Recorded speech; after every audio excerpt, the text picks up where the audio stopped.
ನಮಸ್ತೆ. 29/7/2025 ಮಂಗಳವಾರ ಶುಕ್ಲಪಕ್ಷ ಪಂಚಮಿ ಅನ್ನುವ ಶುಭ ತಿಥಿ ಇದೆ. ರಾತ್ರಿ 12:46:43 ಉತ್ತರ ನಕ್ಷತ್ರವಿದೆ. ಇವತ್ತು ಸಂಜೆ 7:27:23 ವಾರ ಮಂಗಳವಾರ ಅನ್ನುವ ಒಂದು ವಿಷಯ ಬಿಟ್ಟರೆ ಇವತ್ತು ಶುಭ ದಿನ. ಕೆಲವರು ಮಂಗಳವಾರ ಆದರೂ ಪರವಾಗಿಲ್ಲ, ನಾವು ಕಾರ್ಯಗಳನ್ನ ಮಾಡ್ತೀವಿ, ನನಗೆ ಸಕ್ಸಸ್ ಆಗಿದೆ ಅಂತಂದರೆ ಅವರಿಗೆ ಒಳ್ಳೆಯ ದಿನ. ಆದರೂ ಮಂಗಳವಾರ ಒಂದು ವಿಷಯನ ಯೋಚನೆ ಮಾಡಿ. ನಾಗರ ಪಂಚಮಿಯ ಶುಭ ದಿನವಿದು. ಸರ್ಪದೋಷ ಇರುವವರೆಲ್ಲ ಇವತ್ತು ಪೂಜೆ ಮಾಡಬಹುದು. ಪೂಜೆಯ ಶುಭ ಸಮಯ ಅಂತಂದರೆ ಬೇರೆ ಮುಹೂರ್ತ ಸಮಯಗಳೆಲ್ಲ ಬಿಟ್ಬಿಡಿ. ಇವತ್ತಿನ ದಿನಕ್ಕೆ ಬೆಳಗ್ಗೆ ಸಮಯ ಅಂತಂದರೆ 5:41 8:23 ಶುಭ ಸಮಯ ಅಂತಿದೆ. ಆದರೆ ಗುಜರಾತಲ್ಲಿ ಆಗಸ್ಟ್ ತಿಂಗಳ 13ನೇ ತಾರೀಕು ಈ ಪಂಚಮಿ ಅಂದರೆ ನಾಗರ ಪಂಚಮಿಯ ವಿಶೇಷವನ್ನು ಆಚರಿಸ್ತಾ ಇದ್ದಾರೆ, ಸೆಲೆಬ್ರೇಟ್ ಮಾಡ್ತಾ ಇದ್ದಾರೆ. ನಮಗೆ ಇಲ್ಲಿಯ ದಿನ ಅಂದರೆ ಪಂಚಮಿ ಸ್ಟಾರ್ಟ್ ಆಗುವ ದಿನದಿಂದ ನಾವು ಲೆಕ್ಕಕ್ಕೆ ತಗೋಬೇಕಾಗ್ತದೆ. ಹಂಗಾಗಿ ಪಂಚಮಿ ದಿನ ಯಾವತ್ತು ಸ್ಟಾರ್ಟ್ ಆಯಿತು ಅಂತಂದರೆ 28ನೇ ತಾರೀಕರಿಂದ ಲೆಕ್ಕಕ್ಕೆ ತಗೋಬೇಕು.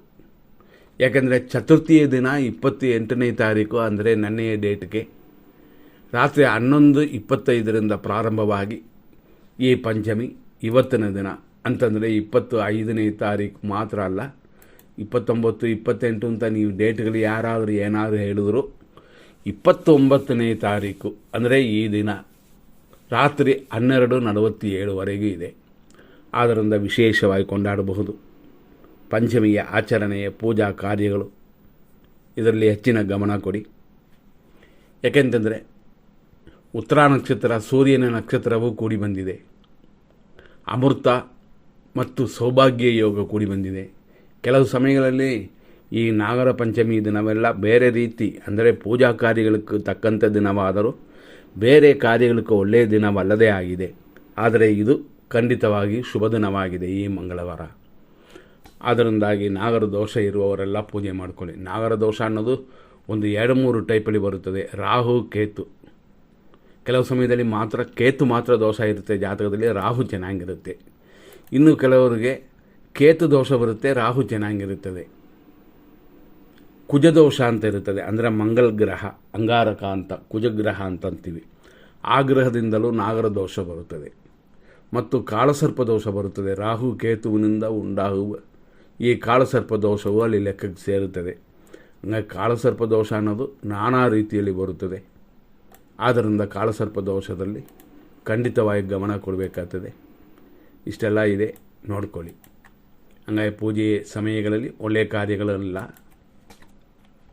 ಶುಭ ಕಾರ್ಯಗಳಿಲ್ಲ, ಅಂದರೆ ಮುಹೂರ್ತ ಕಾರ್ಯಗಳಿಲ್ಲ. ಆದರೆ ಪೂಜಾ ಕಾರ್ಯಗಳನ್ನ ಮಾಡ್ಬೋದು. ಆದರೆ ಇವತ್ತಿನ ಶುಭ ದಿನದಲ್ಲಿ 6:05 8:35 ಶುಭವಾಗಿದೆ. 10:53 ಮಧ್ಯಾಹ್ನ 1:33 ಶುಭವಾಗಿದೆ. ಸಂಜೆ 5:14 ರಾತ್ರಿ 9:35 ಶುಭವಾಗಿದೆ. ರಾತ್ರಿ 11:04 ರಾತ್ರಿ 11:16 ಶುಭವಾಗಿದೆ. ರಾತ್ರಿ 12:06 ರಾತ್ರಿ ಅಂತಂದರೆ 2 ಗಂಟೆ ಆ ಸಮಯವೆಲ್ಲ ಶುಭ ಸಮಯವೇ. ಆದರೂ ನಾವಿದಲ್ಲಿ ಕೊಡುವಂಥದ್ದು ಏನು ಅಂತಂದರೆ ಬೆಳಗಿನ ಜಾವ ಸುಮಾರು ಅಷ್ಟು ಸಮಯಕ್ಕೆ, ಅಂದರೆ ಮುಹೂರ್ತ ಸಮಯಕ್ಕೆ ಅಂತಂದರೆ ಬ್ರಹ್ಮ ಮುಹೂರ್ತ ಅಂತಲ್ಲ ಅಂತೀವಲ್ಲ, ಆ ಸಮಯಕ್ಕೆ ಹೆಂಗಿದೆ ಅಂತ ತಿಳ್ಕೊಂಡು ಕೂಡ ಮಾಡಬಹುದು. ಆದರೂ ಈ ದಿನ ಬ್ರಹ್ಮ ಮುಹೂರ್ತ ನಕ್ಷತ್ರ ವಿಷಘಟಿಕಾ ಕಾಲ ಇರೋದರಿಂದ ಬೆಳಗಿನ ಜಾವ 4 ಗಂಟೆ ಮೇಲೆ ಅಷ್ಟು ಹೇಳ್ಕೊಳ್ಳುವಂತೆ ಇಲ್ಲ. ಆದ್ದರಿಂದ 4:40 ಒಳಗಡೆ ಶುಭವಾಗಿ ಕೂತಿದೆ. ಆದ್ದರಿಂದ ಇದನ್ನು ಆಚರಿಸಬಹುದು. ಅದರಲ್ಲೂ ಕೆಲವು ನಕ್ಷತ್ರಗಳು ನಾವು ತಾರಾಬಲ ಚಂದ್ರಬಲ ಎಂದಿನಂತೆ ನೋಡ್ತಾ ಇರ್ತೀವಿ. ಆದರೂ ನಾವು ನೋಡುವಂಥದ್ದು ಏನು ಅಂತಂದರೆ, ಈಗ ಕೆಲವು ನಕ್ಷತ್ರಗಳು ಆಶ್ಲೇಷ ನಕ್ಷತ್ರ, ಅದು ಸರ್ಪ ನಕ್ಷತ್ರ ಅಂತ ಆಶ್ಲೇಷ ಬಲಿಯೆಲ್ಲ ಮಾಡುತ್ತಾರೆ, ನಾವು ನೋಡಿರ್ತೀವಿ. ಅದರಲ್ಲೂ ರೋಹಿಣಿ ನಕ್ಷತ್ರಕ್ಕೆ ಪ್ರಾಣಿ ಯಾವುದು ಅಂತಂದರೆ ಹಾವು. ಹಂಗಾಗಿ ರೋಹಿಣಿ ನಕ್ಷತ್ರದವರು ಕೂಡ ವಿಶೇಷವಾಗಿ ಪೂಜೆ ಮಾಡ್ಕೋಬೋದು. ರೋಹಿಣಿ ನಕ್ಷತ್ರಕ್ಕೆ ಇವತ್ತಿನ ದಿನ ಹೆಂಗಿರುತ್ತೆ ಅಂದರೆ ಸಂಜೆ 7 ಗಂಟೆ ಸಮಯದವರೆಗೂ ಜನ್ಮ ಕಾರ್ಯವಿಘ್ನ ಅಂತ ಇರೋದರಿಂದ ಖಂಡಿತ ಪರಿಹಾರ ಮಾಡಿಕೊಳ್ಳಿ. ಅಷ್ಟರಲ್ಲಿ ಮುಹೂರ್ತಗಳಿಲ್ಲ. ಮತ್ತಷ್ಟು ನಕ್ಷತ್ರ ರೋಹಿಣಿ. ಈ ರೋಹಿಣಿಯಲ್ಲಿ ವಿಶೇಷವಾಗಿ ಯಾವ ಥರ ಎಲ್ಲ ನೋಡಬಹುದು ಹಂಗೆ ಅಂತಂದರೆ, ವೃಷಭ ರಾಶಿ 4 ಪಾದಗಳು ಅಲ್ಲೇ ಅಡಗುತ್ತದೆ. ಆದರೆ ಕೃತಿಕಾ ನಕ್ಷತ್ರದ 2, 3, 4 ಪಾದಗಳು ಮಾತ್ರನೇ ಅಲ್ಲಿ ಇರೋದು. ಹಂಗಾಗಿ ರೋಹಿಣಿ ನಕ್ಷತ್ರದವರು ಪೂಜೆ ಮಾಡಿಕೊಳ್ಳೋಕ್ಕೆ ಉತ್ತಮ ದಿನವಿದು, ಅದರಲ್ಲೂ ಸರ್ಪದೋಷಕ್ಕೆ. ಮೃಗಶೀರ್ಷ ನಕ್ಷತ್ರದವರು ಕೂಡ ಶಾಂತಿ ಮಾಡ್ಕೋಬೋದು. ಯಾಕೆಂದರೆ ಸರ್ಪವೇ ಅದಕ್ಕೆ, ಆ ನಕ್ಷತ್ರಕ್ಕೆ ಪ್ರಾಣಿಯಾಗುತ್ತದೆ, ಅಂದರೆ ಅನಿಮಲ್. ಆದ್ದರಿಂದ ಈ ನಕ್ಷತ್ರದವರಿಗೆ ಇವತ್ತಿನ ದಿನ ಖಂಡಿತವಾಗಿಯೂ ಒಂದು ರೀತಿಯಲ್ಲಿ ಶುಭ ದಿನವೇ. ಅಂದರೆ ಪೂಜೆ ಮಾಡೋಕ್ಕೆ ಮಿತ್ರಧಾರೆ ಇದೆ, ಸ್ವಲ್ಪ ಕಾರ್ಯವಿಘ್ನಗಳಿರುತ್ತದೆ. ಇದೇ ಮೃಗಶೀರ್ಷ ನಕ್ಷತ್ರ ಮಿಥುನ ರಾಶಿಯಾದರೆ ಇವತ್ತಿನ ದಿನ ಪ್ರಕಾರ ಖಂಡಿತವಾಗಿಯೂ ಶುಭವಾಗಿದೆ.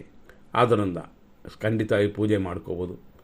ಪೂಜೆ ಮಾಡೋದ್ರಿಂದ ಮುಂದೆ ಬರುವಂಥ ಕೆಲವು ಕಾಯಿಲೆಗಳು ಕಡಿಮೆ ಆಗುತ್ತದೆ ಅಂತ ನಮ್ಮಲ್ಲಿ ನಂಬಿಕೆ ಇದೆ. ಇದನ್ನು ಮಿಸ್ ಮಾಡ್ಕೋಬೇಡಿ, ಈ ರೀತಿ ಮಾಡಿಕೊಳ್ಳಿ. ಖಂಡಿತವಾಗಿಯೂ ನಾಗರ ಪಂಚಮಿ ವರ್ಷಕ್ಕೊಮ್ಮೆ ಬರುವಂಥ ಶುಭ ದಿನವಿದು. ಅಂದರೆ ಪರಿಹಾರಕ್ಕಾಗಿ ಬರುವ ಶುಭ ದಿನವಿದು. ಮುಹೂರ್ತ ಕಾರ್ಯಗಳು, ಮದುವೆ ಮುಂತಾದ ಕಾರ್ಯಗಳಕ್ಕಲ್ಲ, ಬೇರೆ ಮುಹೂರ್ತ ಕಾರ್ಯಗಳಿಗೂ ಅಲ್ಲ, ಪರಿಹಾರಕ್ಕೆ ಬರುವಂಥದ್ದು. ಕೆಲವರು ಇದನ್ನು ಬೇರೆ ಬೇರೆ ರೀತಿಯಲ್ಲಿ ದಾನ ವಸ್ತುಗಳನ್ನು ನಿಮ್ಮ ಗುರುಗಳಿಗೆ ಕೊಡ್ಬೋದು. ಕುಜ ಸಂಬಂಧಪಡುವಂಥ ಸರ್ಪದೋಷವಾದರೆ, ಅಂದರೆ ಜಾತಕದಲ್ಲಿ 2, 4, 7, 8, 12 ಈ ಸ್ಥಾನಗಳಲ್ಲಿ ಕುಜನಿದ್ರೆ, ಅದೇ ಸಮಯದಲ್ಲಿ ರಾಹು ಕೇತುಗಳು ಕೂಡ ಕೆಲವು ಸಮಯಗಳಲ್ಲಿ ಕೆಲವು ಸ್ಥಾನಗಳಲ್ಲಿ ಇದ್ದರೆ ದೋಷವನ್ನು ಕೊಡುತ್ತವೆ. ಉದಾಹರಣೆ 4ನೇ ಸ್ಥಾನದಲ್ಲಿ ಇರಬಾರದು, 8ನೇ ಸ್ಥಾನದಲ್ಲಿ ಇರಬಾರದು, 12ನೇ ಸ್ಥಾನದಲ್ಲಿ ಇರಬಾರದು. ಅದರಿಂದ ಬರುವ ದೋಷಗಳು ಬೇರೆ. ಕೇತು ಗ್ರಹನ ನಾವು ಕೆಂಪು ಗ್ರಹ ಅಂತೀವಿ, ಅಂದರೆ ಕೆಂಪು ಹಾವು ಅಂತ ಅರ್ಥ. ರಾಹು ಗ್ರಹವನ್ನು ಕರಿ ರಾಹು, ಅಂದರೆ ಕರಿ ಹಾವು ಅಂತಂತೀವಿ. ಶನಿ ಅನ್ನೋದು ರಾಹುವಂತೆ, ರಾಹು ಗ್ರಹ ಕೂಡ ಶನಿಯಂತೆ ಅಂತ. ಹಂಗಾರೆ ರಾಹು ದಶೆ ನಡೆದರೆ ಹೆಚ್ಚು ಕಮ್ಮಿ ಶನಿ ನಡೆದಂಗೆ ಅಂತ ಕೆಲವು ಲೆಕ್ಕಾಚಾರಗಳಿರುತ್ತದೆ. ಅದೇ ಥರ ಕೇತು ದಶೆ ನಡೆದರೆ ಮಂಗಳನಾದ ಕುಜ, ಅಂದರೆ ಅಂಗಾರಕನ ದಶೆ ನಡೆದಂತೆ ಕೆಲವು ವಿಷಯಗಳೆಲ್ಲ ಇರುತ್ತದೆ. ಇದೆಲ್ಲ ಯೋಚನೆ ಮಾಡಿಕೊಂಡು ಖಂಡಿತವಾಗಿ ನಿಮ್ಮ ಗುರುಗಳನ್ನ ಕೇಳಿಕೊಂಡು ಪರಿಹಾರ ಮಾಡಿಕೊಳ್ಳಿ. ಪರಿಹಾರ ಒಂದು ಕಡೆ ಅಂತಂದರೆ ಸ್ವಲ್ಪ ಸ್ಕಿನ್ ಪ್ರಾಬ್ಲಮ್ ಎಲ್ಲ ಇರುವವರು ಕೂಡ ಪೂಜೆ ಮಾಡ್ಕೋಬೋದು. ಹಂಗಾಗಿ ಇದರ ವಿಷಯದಲ್ಲಿ ಹೆಚ್ಚಾಗಿ ಗಮನ ಕೊಟ್ಕೊಳ್ಳಿ. ಯಾಕೆಂತಂದರೆ ಸರ್ಪದೋಷ ಅನ್ನೋದು ಕೂಡ ಅದರಿಂದ ಬರುವಂಥದ್ದೇ, ಅಂದರೆ ಸ್ಕಿನ್ ಪ್ರಾಬ್ಲಮ್ ಕೊಡುವಂಥದ್ದೇ. ಆದ್ದರಿಂದ ಸ್ಕಿನ್ ಪ್ರಾಬ್ಲಮ್ ಇಲ್ಲದೆ ಮಾಡ್ಕೋಬೋದು. ಇವತ್ತಿನ ಅಶುಭ ಸಮಯವನ್ನು ನೋಡೋಣ. ಬೆಳಿಗ್ಗೆ 8:37ರಿಂದ 9:28ವರೆಗೂ ದುರ್ಮುಹೂರ್ತ, 9:15ರಿಂದ 10:51ವರೆಗೂ ಯಮಕಂಡ ಕಾಲವಿದೆ. ಮತ್ತು ಮಧ್ಯಾಹ್ನ 1:35ರಿಂದ 3:47ವರೆಗೂ ಮೃತ್ಯು. ಮತ್ತು ಮಧ್ಯಾಹ್ನ 3:37ರಿಂದ ಸಂಜೆ 5:12ವರೆಗೂ ರಾಹು ಕಾಲವಿದೆ. ಅದೇ ಸಮಯದಲ್ಲಿ ರಾತ್ರಿ 9:37ರಿಂದ 11:02ವರೆಗೂ ವಿಷಕಾಲ ರಾತ್ರಿ, ಅಂದರೆ ಲೇಟ್ ನೈಟು. ಹಾಗಾಗಿ ಈ ಸಮಯವೂ ಕೂಡ ಅಂದರೆ 11 ಗಂಟೆ 18 ನಿಮಿಷದಿಂದ ರಾತ್ರಿ 12:04ವರೆಗೂ ಕೂಡ ಇದು ದುರ್ಮುಹೂರ್ತ. ಮತ್ತು ಬೆಳಗಿನ ಜಾವ 4:42 ಮೇಲೆ 6 ಗಂಟೆ 28 ನಿಮಿಷ, ಅಂದರೆ ಸೂರ್ಯೋದಯ ಆದ ಮೇಲೇನೂ ಕೂಡ ದೋಷ ಕೊಡುತ್ತದೆ ಅಂತ. ಇದನ್ನು ತಿಳಿದು ನಿಮ್ಮ ಕಾರ್ಯಗಳನ್ನು ಯಾವ ಸಮಯದಲ್ಲಿ ಮಾಡಬೇಕು ಅಂತ ನಾವು ಕೊಟ್ಟಿರ್ತೀವೋ, ಒಳ್ಳೆಯ ಸಮಯ ಅಂತ ಕೊಟ್ಟಿರ್ತೀವೋ ಅದರಲ್ಲಿ ಮಾಡಿಕೊಂಡ್ರೆ ದೋಷಗಳು ಕಡಿಮೆ ಆಗುತ್ತದೆ. ಇನ್ನೊಂದು ಏನಂತಂದರೆ, ಇವತ್ತು ಕುಂಭರಾಶಿಯವರಿಗೆ ಅಷ್ಟಮ ಚಂದ್ರ, ಅಂದರೆ ಚಂದ್ರಾಷ್ಟಮ ಅಂತ ಅಂತೀವಿ. ಈ ದೋಷ ಇವತ್ತಿದೆ. ಅವರು ಇನ್ನೂ ಸ್ವಲ್ಪ ಗಮನ ಕೊಡಿ. ಯಾಕೆಂದರೆ ಅದರಲ್ಲಿ ಬರುವ, ಅಂದರೆ ಕುಂಭರಾಶಿಯಲ್ಲಿರುವ ನಕ್ಷತ್ರಗಳಲ್ಲಿ ಶತಪಿಷ ನಕ್ಷತ್ರ ರಾಹು ಗ್ರಹದ ನಕ್ಷತ್ರ. ಆದ್ದರಿಂದಾಗಿ ರಾಹುವಿನ ಸ್ಪರ್ಶ ಅಥವಾ ರಾಹುವ ಸ್ವಲ್ಪ ವಿಷ ಅಥವಾ ಒಂದು ತೊಟ್ಟು ಅಲ್ಲಿ ಕುಂಭರಾಶಿಯಲ್ಲೂ ಇರುತ್ತದೆ ಅಂತ. ಹಂಗ ಕುಂಭರಾಶಿಯಲ್ಲಿ ಹುಟ್ಟಿರುವಂಥ ಶತಪಿಷ ನಕ್ಷತ್ರಗಳು, ಶತಪಿಷ ನಕ್ಷತ್ರದಲ್ಲಿ ಹುಟ್ಟಿದವರು ಕೂಡ ಪೂಜೆ ಪರಿಹಾರ ಮಾಡಿಕೊಳ್ಳುವಂಥದ್ದು ಇಲ್ಲಿ ಉಪಯೋಗ ಆಗುತ್ತೆ ಅಂತ ನೋಡ್ಕೊಂಡು ಮಾಡಿ. ಎಲ್ಲರಿಗೂ ಇರುವಂಥ ಸರ್ಪದೋಷಗಳು ಕಡಿಮೆ ಆಗಲಿ, ದೇವರಲ್ಲಿ ನಾವು ಬೇಡೋಣ, ಉತ್ತಮವಾಗಲಿ. ಹಾಗಾಗಿ ಮುಂದಿನ ಸಂಚಿಕೆಯಲ್ಲಿ ನೋಡೋಣ. ಧನ್ಯವಾದಗಳು.